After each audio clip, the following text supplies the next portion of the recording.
안녕하세요. 김상진입니다. C++ 프로그래밍 8번째 노트입니다. 이 노트부터 본격적으로 객체지향 이야기를 시작할 것입니다. 이 노트에서는 객체지향 프로그램의 기초적인 개념을 살펴볼 것이고, 이와 관련된 C++에서 사용하는 문법을 알아볼 것입니다. 객체지향 프로그래밍을 처음 접하는 분도 있을 것이기 때문에 먼저 구조화 프로그래밍과 어떤 차이점이 있는지 알아보고 객체지향 프로그래밍을 실제 어떻게 하는 것인지 소개해 드리겠습니다. 간단히 설명해 드리면 기존 구조화 프로그래밍은 프로그램을 함수로 나누는 것이 핵심이고, 이 함수들이 어떤 순서에 따라 호출되어 프로그램이 동작하게 됩니다. 하지만 객체지향 프로그래밍에서는 프로그램에서 필요한 객체들을 생성하여 객체들의 상호작용을 통해 프로그램이 동작하게 됩니다. 객체란 상태를 가지고 있고 행위를 할 수 있는 것입니다. 객체가 어떤 상태를 가지고 있고 어떤 행위를 할 수 있는지 프로그래밍 언어로 정의한 틀이 클래스입니다.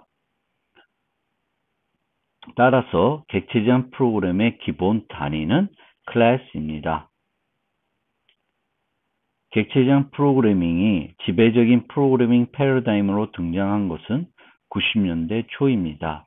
실제 객체지향 프로그래밍은 그 이전에도 있었지만 90년대 초가 되기 전까지는 구조화 프로그래밍으로 충분히 효과적으로 필요한 소프트웨어를 개발할 수 있었기 때문에 크게 각광을 받지 못하였습니다. 하지만 1장에서 언급한 바와 같이 PC의 보급이 확대되고 MS 윈도우즈와 같은 GUI 기반 운영체제가 기본이 되면서 구조화 프로그램의 한계에 직면하게 되었습니다. 이 한계의 대안으로 급부상한 것이 객체지향 프로그래밍입니다. 특히 객체지향 프로그래밍은 GUI 프로그래밍과 매우 잘 어울리는 프로그래밍 패러다임이었기에 쉽게 지배적인 프로그래밍 패러다임으로 자리를 잡게 되었습니다.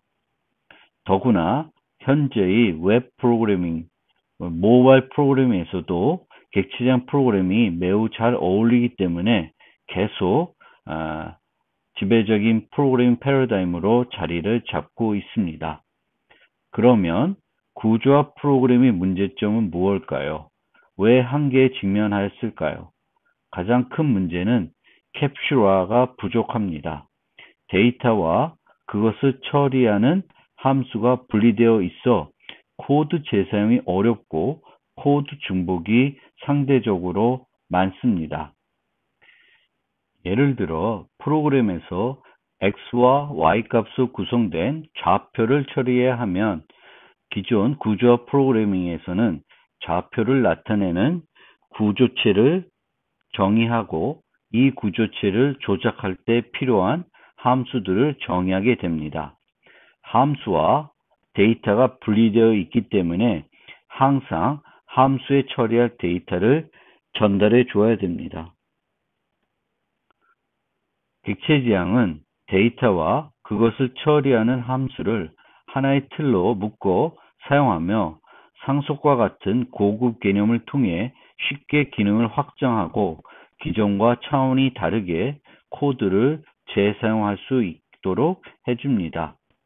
캡슐화가 부족한 것 외에도 여러 문제점이 있고 코딩 자체가 번거로운 측면이 있지만 이들 대부분의 지적되는 문제점은 구조화 프로그래밍의 문제라기보다는 구조화 프로그램을 대표하는 C 언어가 너무 오래되었기 때문에 가지고 있는 본질적인 문제인 경우가 많습니다. C 언어가 개발될 당시 프로그래밍 언어 이론이 지금만큼 발달하지 못해 지금 C++가 가지고 있는 여러 편리한 기능을 C는 갖추고 있지 않습니다. 예를 들어 앞서 살펴본 같은 이름의 여러 개의 함수를 정의할 수 해주는 다중정의 문법은 C에는 존재하지 않습니다.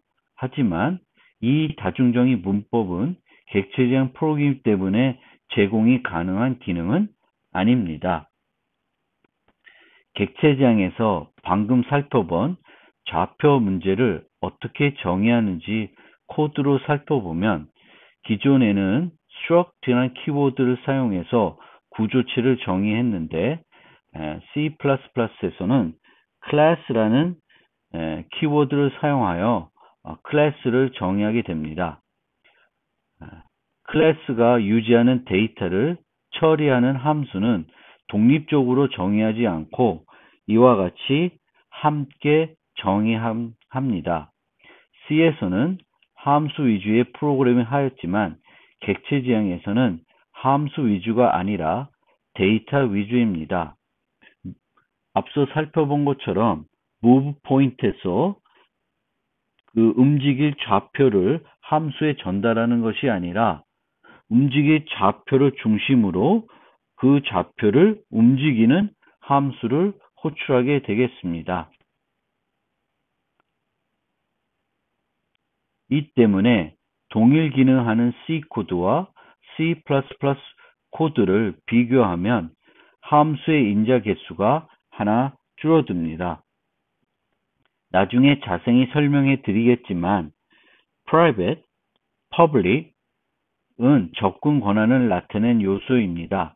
이를 통해 C에서는 제공하지 못하였던 차원이 다른 방법으로 코드의 강건성을 높일 수 있습니다.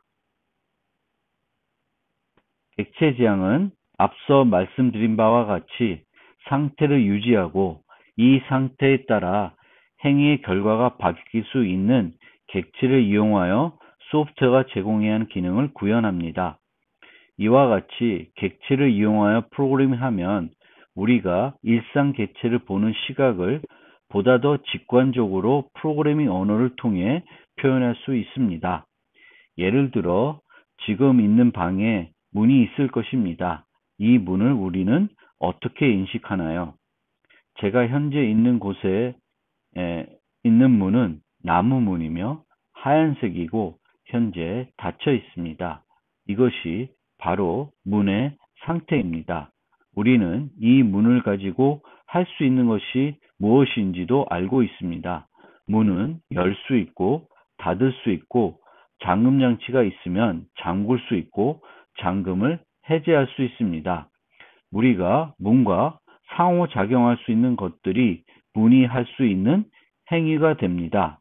보통 문과 같은 일상 객체는 그것의 현재 상태에 따라 상호작용 결과가 달라질 수 있습니다. 예를 들어 문이 잠겨 있고 제가 열쇠가 없다면 저는 그 문을 열 수 없습니다. 반면에 문이 잠겨 있지 않다면 쉽게 그 문을 열 수 있습니다. 객체 지향 프로그램을 한다고 하여 무조건 프로그램에서 필요한 모든 기능을, 데이터와 기능을 객체 지향으로 모델링을 할 필요는 없습니다. 객체 지향 모델링을 통해 얻을 수 있는 이점이 충분히 있는 요소만 객체 지향으로 모델링해야 합니다. 다른 실무 객체들을 객체 지향으로 한번 모델링 해봅시다.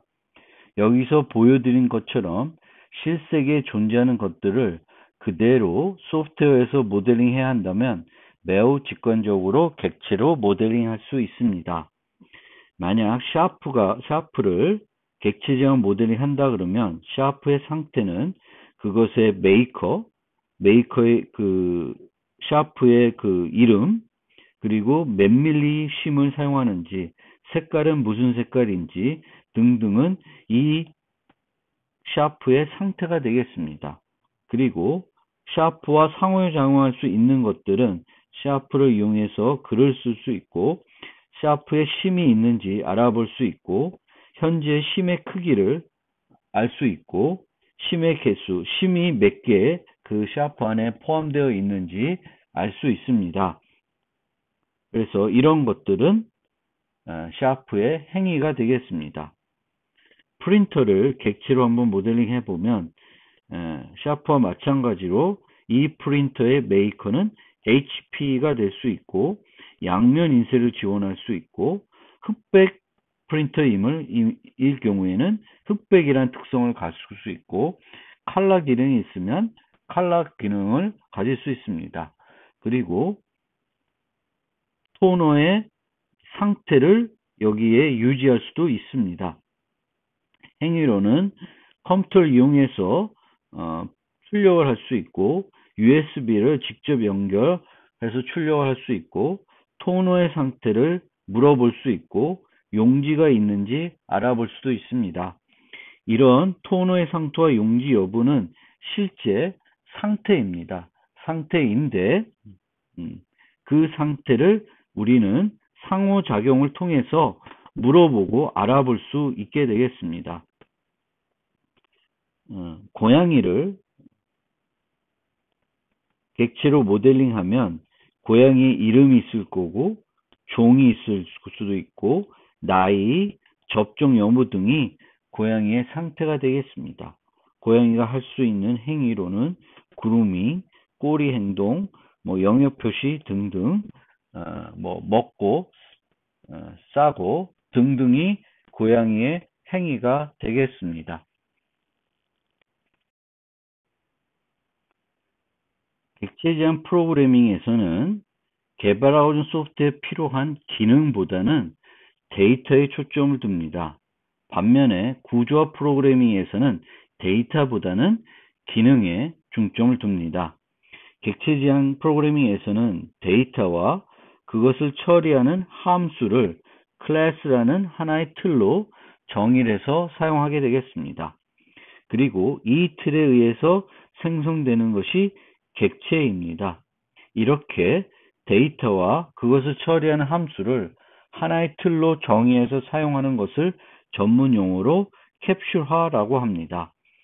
캡슐화 과정에서 우리는 상태의 표현과 행위의 구현을 클래스의 사용자로부터 숨길 수 있도록 해줍니다. 예를 들어서 학생 성적을 반환해주는 getGrade라는 행위가 학생 클래스에 정의가 되어 있다고 가정을 해봅시다. 이 행위를 호출하게 되면 해당 학생의 성적을 문자열 형태로, 이런 형태로 반환해 준다고 가정을 하였을 때, 이 getGrade라는 행위를 구현하기 위해서 내부적으로 이런 성적에 해당되는 정보를 문자열로 유지하는지, 열거형으로 사용하는지, 100점 만점의 환산 점수를 유지하는지는 사용하는 측에서는 알 필요는 없습니다. 단지 이 메소드가, 이 행위가 이런 형태의 문자열을 반환해 준다는 것만 알면 되지, 내부적으로 어떻게 구현되어 있고 이 값들을 주기 위해서 어떤 데이터를 어떻게 유지하는지는 실제 사용하는 사용자는, 개발자는 몰라도 됩니다. 이 캡슐화와 관련해서 또 다른 중요한 특징은 접근 제어라고 하는 것을 통해 데이터와 그것을 처리하는 함수에 대한 접근을 통제하고 있다는 것입니다.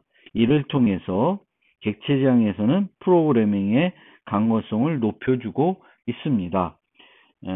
C++의 경우에는 총 3종류의 접근 제어를 제공합니다.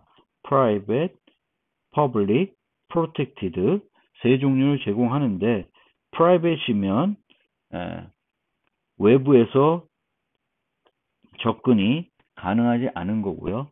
Public이면 외부에서 접근이 가능한 겁니다.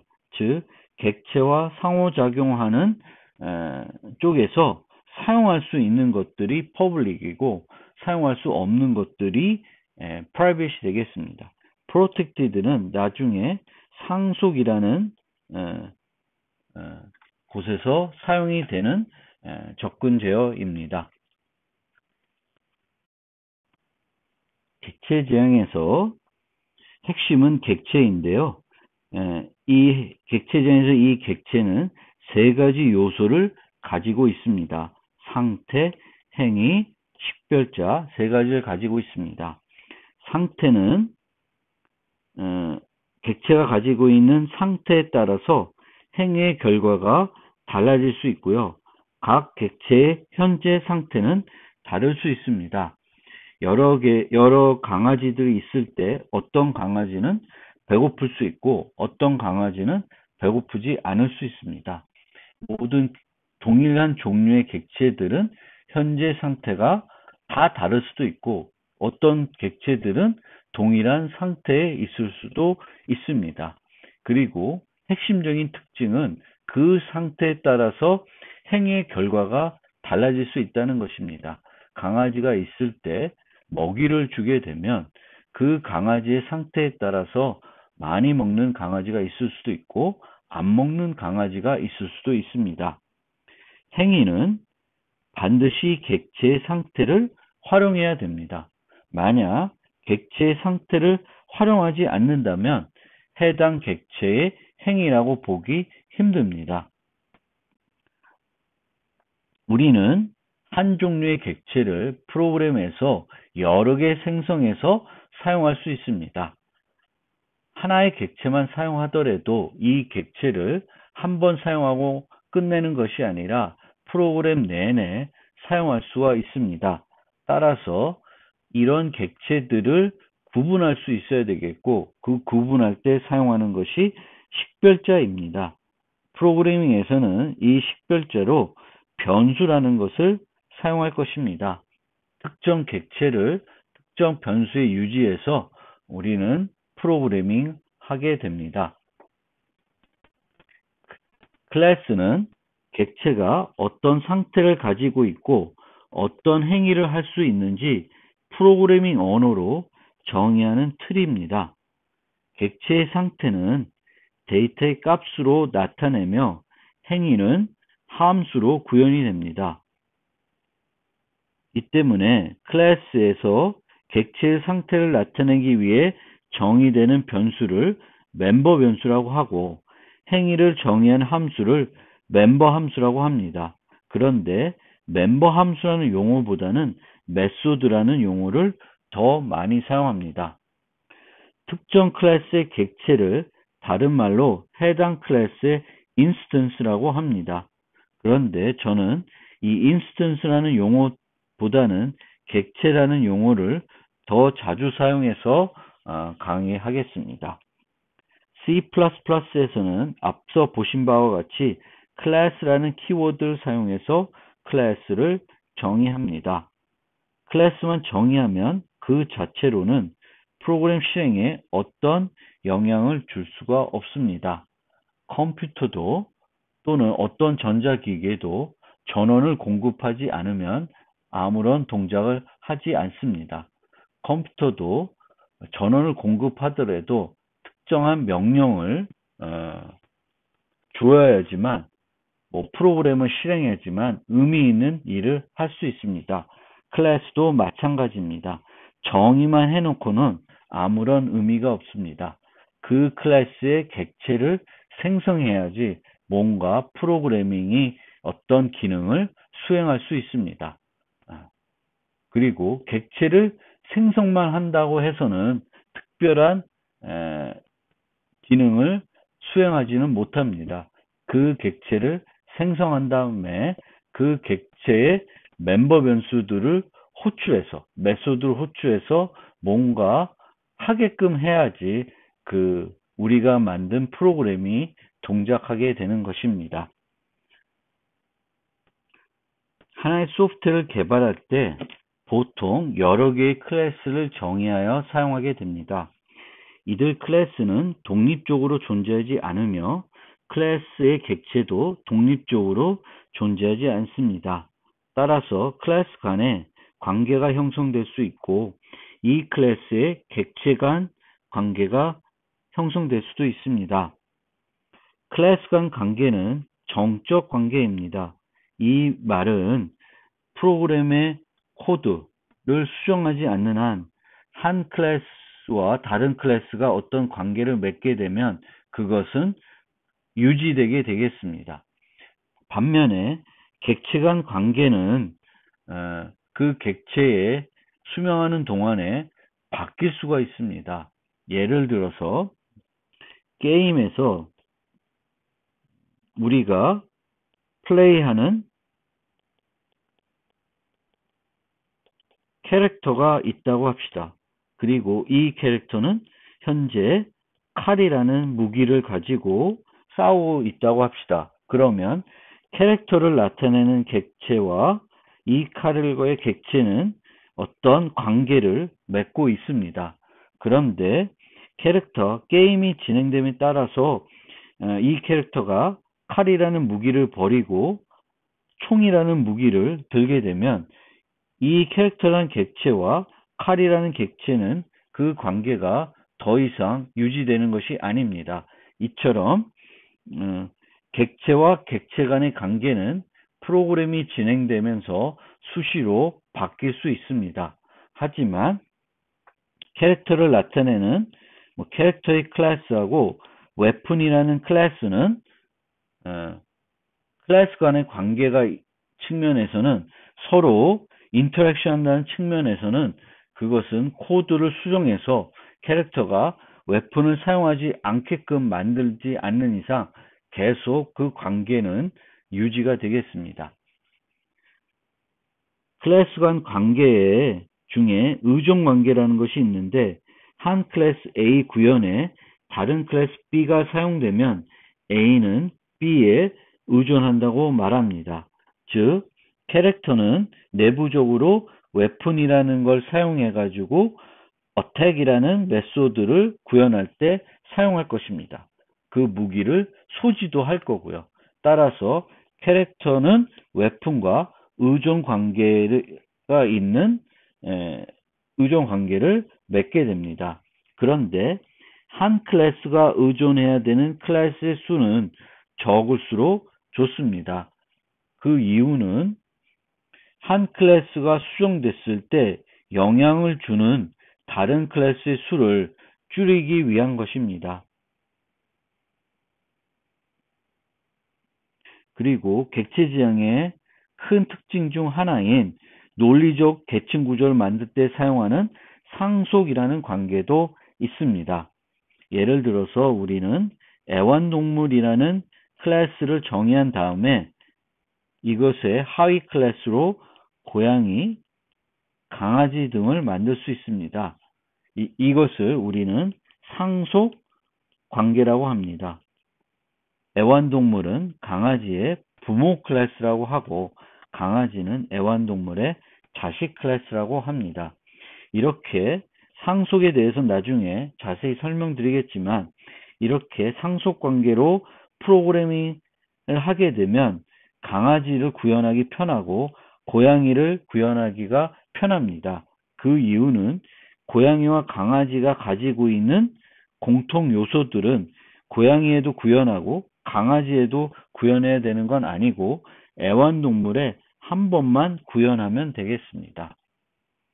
객체 간 관계는 앞서 말씀드린 것처럼 동적 관계입니다. 변할 수가 있는 거죠.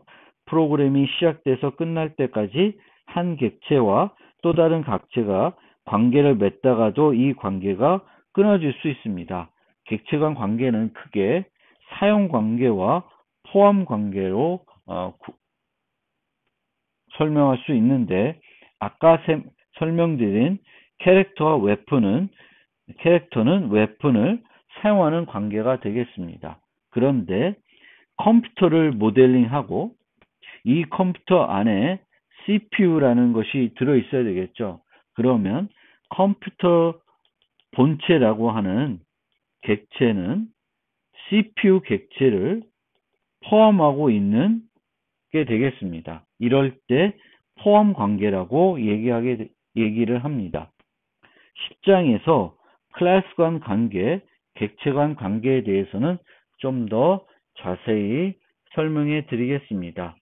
중요한 것은 우리가 한 프로그램을 개발할 때 여러 개의 클래스를 정의하게 되겠고 이들 간의 관계가 맺어지게 되며 이들 관계를 어떻게 맺는 것이 좋은지 그걸 어떻게 맺느냐에 따라서 프로그램의 구조가 효과적일 수 있고 나쁠 수가 있습니다.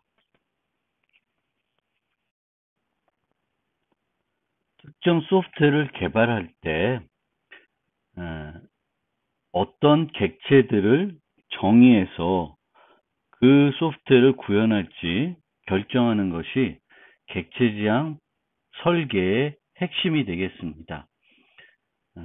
올바른 그 객체들을 그 소프트웨어를 구현하기 위해서 필요한 올바른 객체들을 잘 찾는 것이 객체지향 프로그램에서 매우 중요합니다. 그러면 이런 클래스를 어떤 소프트웨어를 만들 때 필요한 클래스들을 어떻게 찾을 수 있는지 간단한 방법을 소개해 드리겠습니다.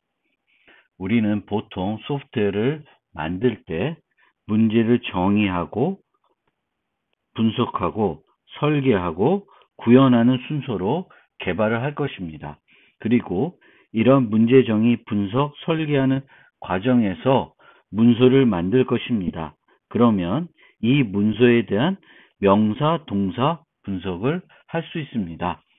명사, 동사 분석을 한다는 것은 이 문서에 등장하는 명사가 어떤 것들이 있고 동사가 어떤 것들이 있는지 분석을 하는 겁니다.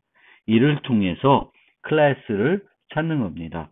보통 명사는 클래스나 클래스의 멤버 변수로 모델링 될 것이고요. 동사는 클래스의 메소드로 모델링 되게 되겠습니다. 항상 말씀드리는 거지만 또 반복적으로 말씀드리는 거지만 소프트웨어를 객체지향으로 개발하더라도 모든 데이터와 모든 요소를 객체지향으로 만들 이유는 없습니다. 우리가 학기과제로 만들고 있는 엽기 떡볶이 과제를 생각해 보면 어떤 클래스가 필요할까요? 기본적으로는 메뉴라는 뭔가 메뉴를 나타내는 클래스가 필요할 것입니다. 이 메뉴도 뭐 토핑이 있고 사이드 메뉴가 있고 메인 메뉴가 있겠죠. 이들을 하나의 메뉴를 통해서 클래스를 통해서 나타낼 건지 세부적으로 나타낼 건지 상속 관계로 모델링 할 것인지 이런 것들을 잘 고민을 해야 됩니다. 어떻게 하는 것이 가장 효과적이고 또 나중에 기능 추가에 또 수정에 용이할지를 잘 생각을 해봐야 합니다. 그러면 우리는 어떤 것들을 객체로 모델링 할 수 있을까요? 객체 지향은 기능보다 데이터에 중점을 두지만 데이터와 기능을 모두 객체로 모델링 할 수 있습니다. 보통 프로그램에서 필요한 모든 데이터는 객체로 모델링 할 수 있습니다. 상태를 기억해야 하고 변할 수 있으며 상태에 따라 행위의 결과가 달라질 수 있는 것을 객체로 모델링하면 가장 효과적입니다. 특히 일상 객체를 그대로 소프트웨어로 모델링해야 하면 가장 효과적입니다. 일상 객체를 모델링해야 하는 경우 구현하는 소프트웨어의 특성에 따라 모델링한 방법은 매우 달라질 수 있습니다. 예를 들어 애완동물 기르기 게임과 분양 쇼핑몰 사이트를 개발할 경우 둘 다 강아지를 모델링할 필요가 있을 것입니다. 하지만 애완동물 기르기 게임은 놀기, 자기, 먹기 등 실제 강아지가 해야 하는 행위를 모두 구현해야 하지만 분양 쇼핑몰은 그런 기능은 필요 없고 어떤 종인지, 접종 여부 등 분양에 필요한 다양한 정보를 유지하는 것만 필요할 수 있습니다. 상태가 변할 수 있고 상태에 따라 행위의 결과가 달라질 수 있는 것을 객체로 모델링하면 가장 효과적이라고 말씀드렸지만 객체의 상태가 꼭 변해야 하는 것은 아닙니다. 원시 타입 데이터의 경우에도 상수로 모델링한 것이 있고 변수로 모델링한 것이 있듯이 객체도 상수 객체가 있을 수 있습니다. 상수 객체란 생성될 때 초기화된 상태를 소멸할 때까지 바뀌지 않고 그대로 유지하는 객체를 말합니다. 일상 객체뿐만 아니라 데이터와 데이터를 처리하는 함수를 하나로 묶어 처리한다는 객체지향 관점에서 데이터를 객체로 모델링할 수 있습니다. 특히 복합 타입과 해당 타입을 처리한 함수를 캡처하여 사용하기 위해 객체를 많이 정의합니다. 대표적인 것이 문자열입니다. 앞서 말씀드린 것처럼 데이터뿐만 아니라 기능도 객체로 모델링할 수 있습니다. 하지만 꼭 필요한 것만 객체로 모델링해야 한다고 말씀드렸습니다. 기능의 경우 주어진 인자만 가지고 구현할 수 있는 기능이면 일반 함수로 정의하여 사용할 수 있습니다. 물론 이 경우에도 인자 중 하나를 중심으로 호출하는 형태로 모델링할 수 있습니다. 이것에 대해서는 잠시 후 다시 살펴보고 어떤 경우에 기능을 객체로 모델링하면 효과적인지 먼저 살펴보겠습니다. 기능이 과거에 대한 기억이 필요하면 이 정보가 필요하기 때문에 해당 정보를 상태로 유지하는 객체로 모델링하면 매우 효과적으로 구현하여 사용할 수 있습니다. 예를 들어 입출력에 사용한 cout, c는 객체로 정의하여 사용하고 있습니다. 이들을 객체로 정의하여 사용한 이유는 이들은 현재 버퍼를 어디까지 처리했는지 기억하고 있어야 하기 때문입니다. 기능이 주어진 인자만 가지고 구현할 수 있으면 일반 함수를 정의하여 사용할 수 있는데 이 경우에도 인자 중 하나를 중심으로 호출한 형태로 모델링할 수 있다고 말씀드렸습니다. 예를 들어 문자열에서 특정 문자가 있는지 찾는 기능을 생각해 봅시다. 이 기능은 문자열과 문자를 받아 처리하는 일반 함수로 구현할 수 있습니다. 예를 들어서 index of라는 일반 함수를 만들고 여기에 string을 제공하고 문자를 인자로 전달하여 이 문자가 이 문자열에 어디에 등장하는지 찾는 함수를 만들 수 있습니다. 이 함수는 이 인자들만 가지고 모두 구현할 수 있기 때문에 일반 함수로 충분히 모델링 할 수 있습니다. 그런데 이 함수의 경우에는 f를 중심으로 index of를 호출하는 형태로도 모델링 할 수 있습니다. string의 메소드로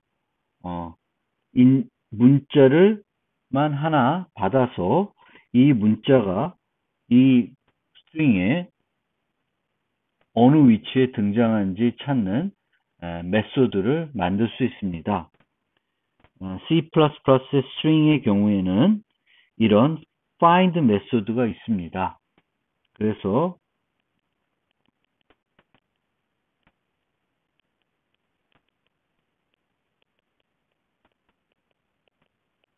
애플과 같은 문자열이 있다 그러면 fruit find p와 해서 p 문자가 현재 fruit 문자열에 몇 번째 등장하는지 찾는 메소드를 호출해서 사용할 수 있습니다. 이처럼 같은 기능인데 일반 함수로도 정의할 수 있고 이 일반 함수로 정의했을 때 이 인자 중 하나를 중심으로 호출하는 메소드도 모델링 할 수 있습니다. 보통 인자가 원시 타입이면 이를 중심으로 호출한 형태로 바꿀 수는 없습니다. 얘를 중심으로 인덱스 오브를 구현할 수는 없습니다. 그런데 인자를 중심으로 호출한 형태로 이렇게 만들 수 있다면 클래스 설계자의 마음일 수 있지만 보통 코드 중복과 사용의 편리성과 빈도를 고려해서 이런 형태로 만들지 이런 형태로 만들지 결정하게 됩니다. 예를 들어 범용함수로 만들 수 있는 것은 코드 중복을 고려한다면 메소드 정의하지 않고 일반 범용함수로 만드는 것이 일반적입니다. 앞서 살펴본 문자열에서 특정 문자가 있는지 찾는 이 기능은 복합 타입에서 특정 요소가 있는지 찾는 범용적인 기능으로 생각할 수 있습니다. 그러니까 index of라고 하는 메소드가 있고 여기에 복합 타입이 오고 여기에 요소가 와서 이 요소가 이 복합 타입에 있는지 찾는 범용 메소드로 이 index of 같은 기능을 모델링 할 수 있습니다.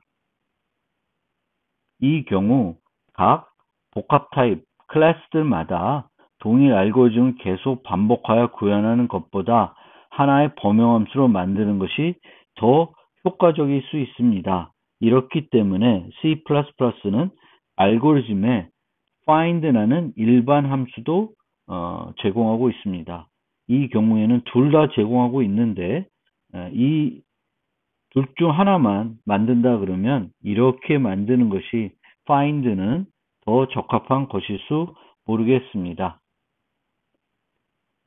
그러면 어떤 것이 좋은 클래스가 될까요? 클래스는 한 가지 책임만 가져야 합니다. 객체지향 개발 원리 중에 SRP라는 원리가 있습니다. Single Responsibility Principle. 이 원리는 뭘 의미하냐면 클래스는 수정해야 될 이유가 그것의 유일한 책임과 관련되어 있어야 한다는 것입니다. 즉, 클래스는 한 가지 역할만 해야 된다는 것입니다. 이 개념은 소프트웨어 공학적인 개념으로도 접근할 수 있습니다. 소프트웨어 공학 개념에서는 어떤 모듈은 높은 응집성을 가지고 낮은 결합성을 가져야 좋다고 합니다. 우리가 예전 구조화 프로그래밍에서는 함수는 높은 응집성을 갖고 낮은 결합성을 가져야 한다고 얘기하고 있습니다. 그 의미는 함수는 한 가지 일만 해야 되겠고 다른 함수들과 연결성이 낮아야 된다는 것입니다. 마찬가지로 객체지향에서는 클래스가 어떤 기본적인 모듈이기 때문에 클래스는 높은 응집성을 갖고 낮은 결합성을 가져야 합니다. 즉, 클래스는 한 가지 역할만 해야 되겠고 클래스가 의존하는 다른 클래스의 수는 낮을수록 좋습니다. 그러면 클래스의 응집성은 어떻게 판단할 수 있을까요? 클래스의 응집성을 판단하는 좋은 방법 중 몇 가지 소개를 하면 첫 번째는 멤버 변수의 수입니다. 멤버 변수의 수가 많으면 많을수록 이 클래스는 여러 가지 역할을 하는 것일 수 있습니다. 또 하나의 기준으로 우리가 살펴볼 수 있는 것은 클래스의 이름입니다. 클래스 이름이 단일 책임을 잘 나타내야 됩니다. 그런데 클래스 이름을 짓기 어렵거나 클래스 이름이 복잡하면 이 클래스는 한 가지 책임만 하는 것이 아니라 여러 가지 일을 동시에 하는 클래스 있을 수 있습니다. 결합성의 경우에는 해당 클래스 구현할 때 해당 클래스에 사용하는 다른 클래스의 수를, 즉 의존 관계가 있는 클래스의 수를 살펴보면 됩니다. 이게 낮을수록 좋고 너무 높으면 그것을 개선하려는 노력을 할 필요가 있습니다. 지금까지 객체 지향 프로그래밍의 기초 개념을 설명해 드렸습니다. 지금부터는 이제 본격적으로 코드를 통해 객체 지향 프로그래밍을 살펴볼 차례입니다. 코드를 통해 객체 지향 프로그래밍을 학습하기 전에 한 가지 짚고 넘어가야 할 것이 있습니다. C부터 구조체라는 것이 있었고 C++도 C를 포함하기 때문에 C++도 구조체를 가지고 있습니다. 따라서 기존 struct을 이용하여 클래스를 정의할 수 있었지만 C++는 클래스라는 새로운 키워드를 도입하였습니다. 정확하게 왜 새 키워드가 필요하였는지는 모르겠지만 아마도 클래스 키워드를 통해 클래스를 정의하는 것이 더 적절하다고 생각하였던 것 같습니다. 이 때문에 C++에는 동일한 기능을 할 수 있는 것이 두 개 존재하게 되었습니다. C++에서 structure와 class는 다음 한 가지를 제외하고는 차이가 없습니다. struct도 메소드를 포함할 수 있고 접근 제어 키워드를 사용하여 멤버들의 접근을 통제할 수 있습니다. structure와 class의 한 가지 차이점은 기본 접근 제어가 다르다는 것입니다. structure는 기본적으로 접근 제어를 사용하지 않으면 public 접근 권한을 가지고 클래스는 기본적으로 private 접근 권한을 가지게 됩니다.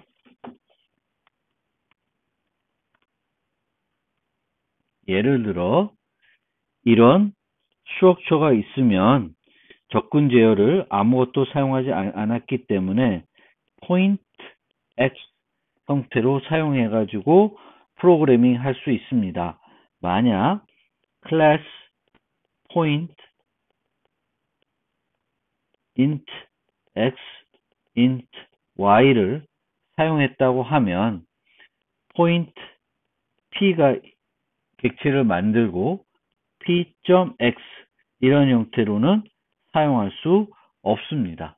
x가 private 접근 권한을 가지기 때문에 점 연산자를 이용해서 해당 멤버를 접근할 수 없습니다. 참고로 C에서 struct 키워드에 나오는 요 식별자는 새 타입 이름이 아니었습니다. 이 때문에 구조체를 사용할 때는 늘 타입 def를 함께 이와 같은 형태로 사용해야 했습니다. 하지만 C++는 클래스도 마찬가지이지만 structure 다음에 나오는 요 식별자가 새 타입 이름이 됩니다.